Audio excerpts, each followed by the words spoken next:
Is the league finally coming around on Jordan Love? Are they finally starting to think that he is an elite quarterback in the league?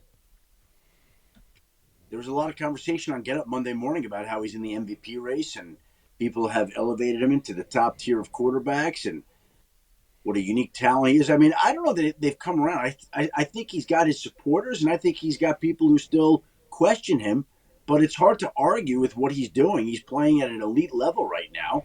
They're winning games. He's playing great football. I think every time he does that, he wins over more and more people.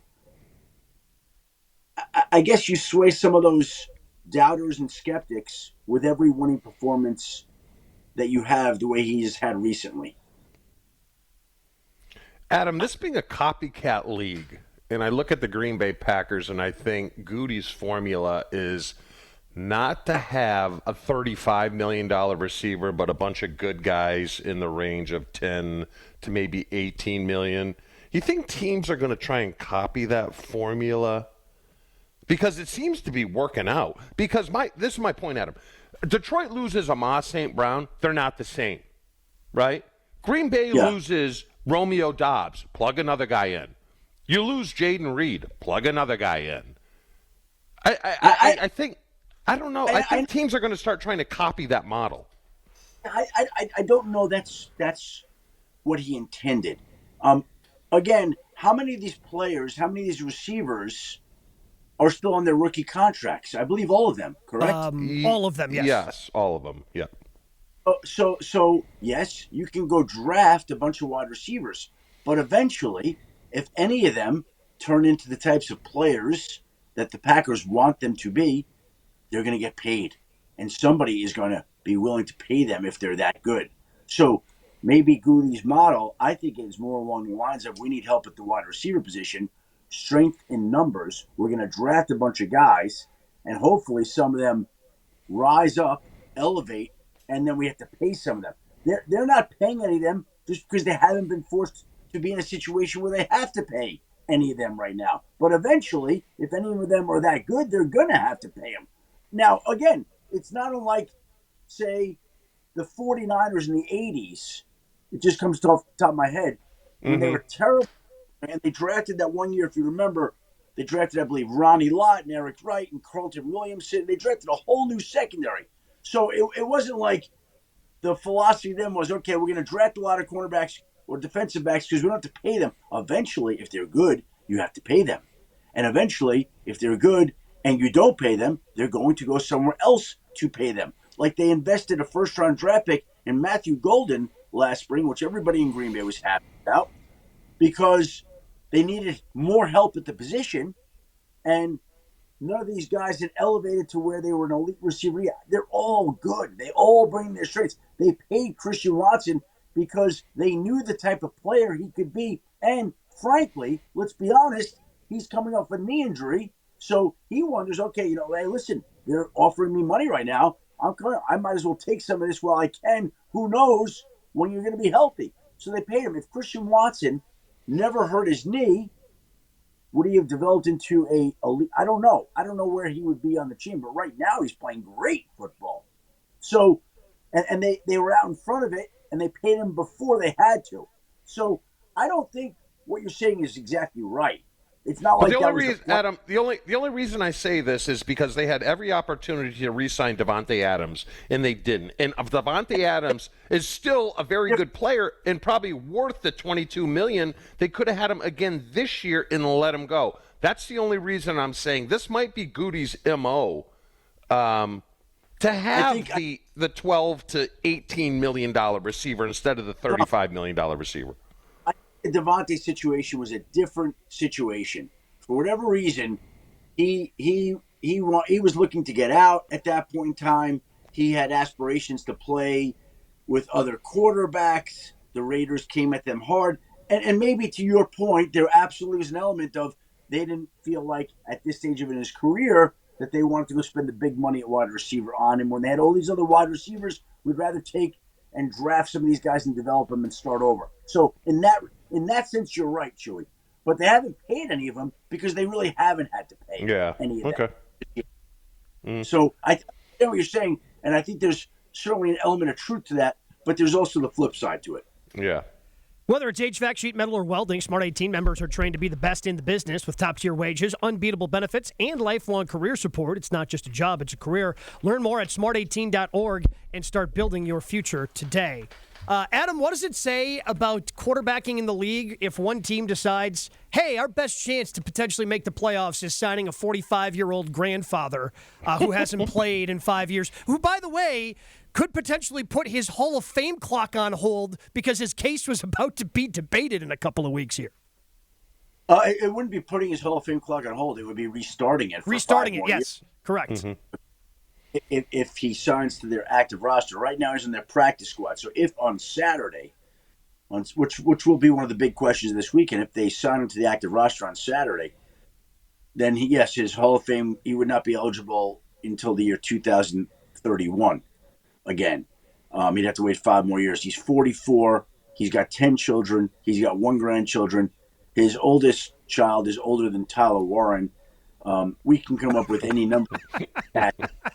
But the bottom line is, let's call it what it is. The Colts were completely desperate. And Phillip Rivers loves football.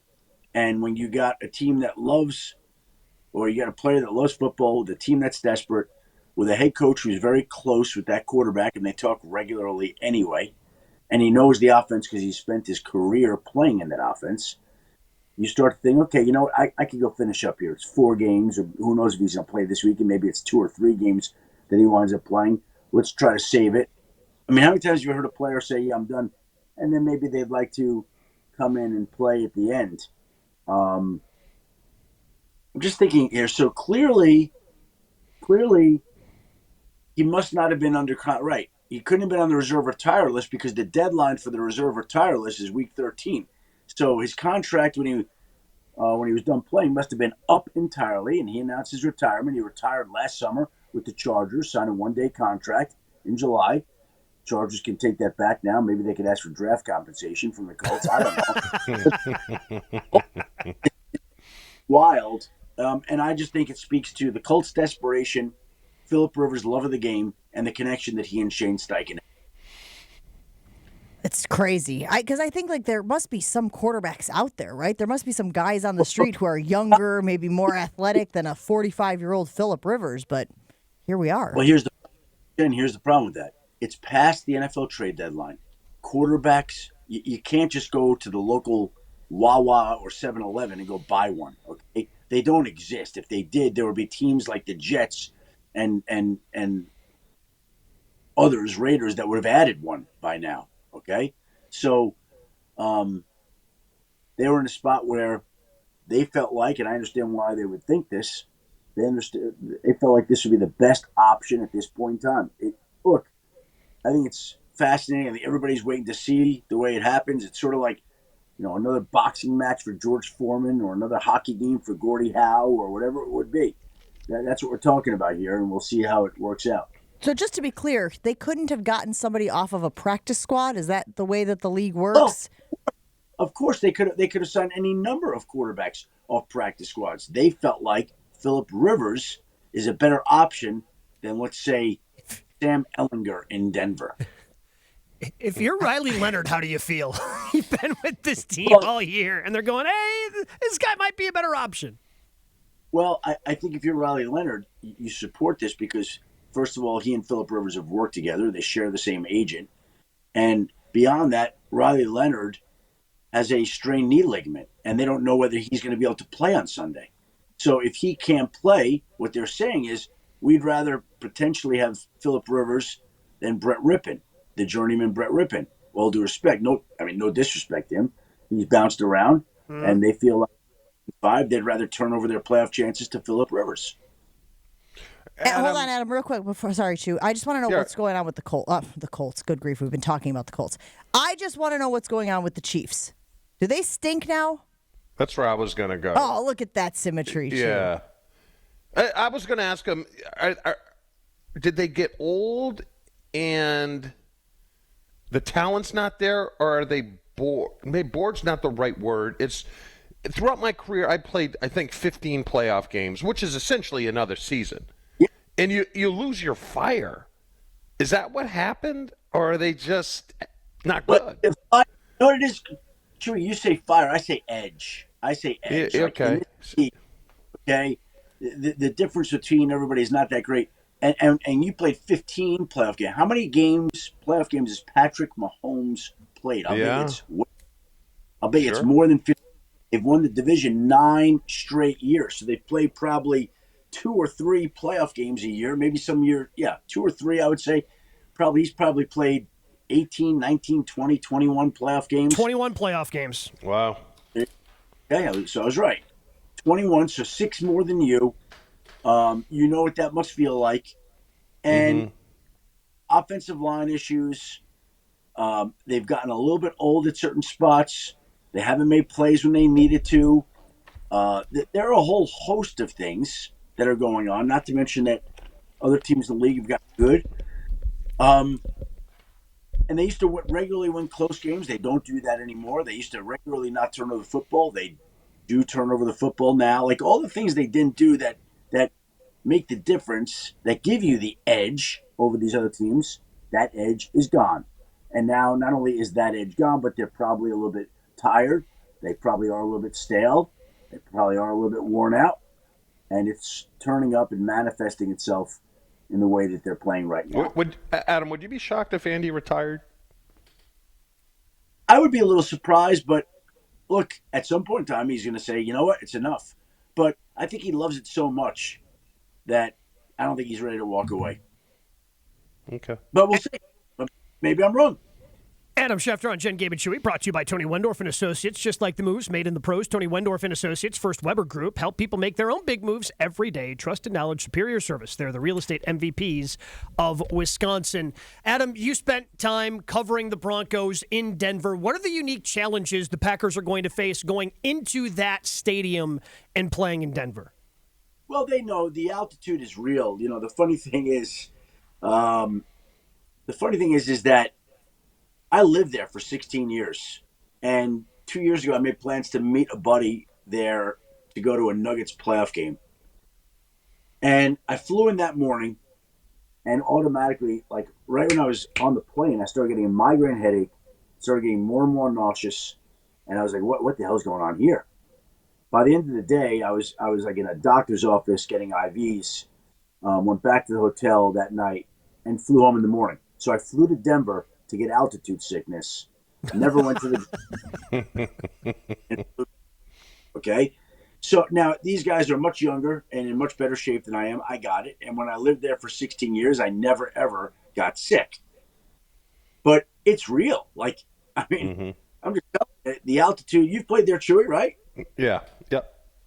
You're sucking air, right? Oh, yeah. Adam, do they still have the sign in the visitors' locker room that says you are now 5,800 feet above sea level? They used to have that in Mile High. Yeah. Yeah, they did. I don't know if they kept it up in the new stadium. I don't even know what they call the new stadium anymore.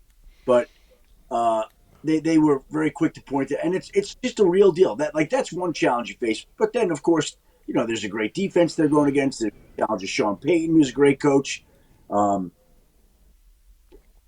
Did I see that the Green Bay Packers are actually favored in the game by 2.5 points? 2.5 points. That's a myth. By the way, I'll just say that to me is a couple of things. That's a compliment to what people think of Green Bay, number one. And it's also worrisome in the sense that I don't see too many people ever going to Denver as favorites, like especially against a team that's won 10 games in a row. We'll definitely check that out. I would love to know what the number is. Adam, we appreciate you hanging out with us. Have a great one, and we'll talk to you again very soon. Thank you, everybody. Have a great week. That's Adam Schefter. You can listen to him every week here on Jen, Gabe, and Chewy. So while Adam was chit-chatting, I started compiling a list of quarterbacks on the practice squad of various NFL teams. When we return, I want to go through this list, and you guys tell me if any of them pique your interest above Phillip Rivers if your team, Green Bay Packers, were in the situation that the Colts find themselves in. Hey guys, it's Jen from Jen, Gabe, and Chewy. Thanks for watching our clip. I'm sure it was super informative and educational. I'm just kidding. I love those knuckleheads, and we do it live every Monday through Friday from 7 to 9 a.m. on 94.5 ESPN Milwaukee. Make sure that you like and subscribe and hit that notification bell so that you get informed anytime we drop new content.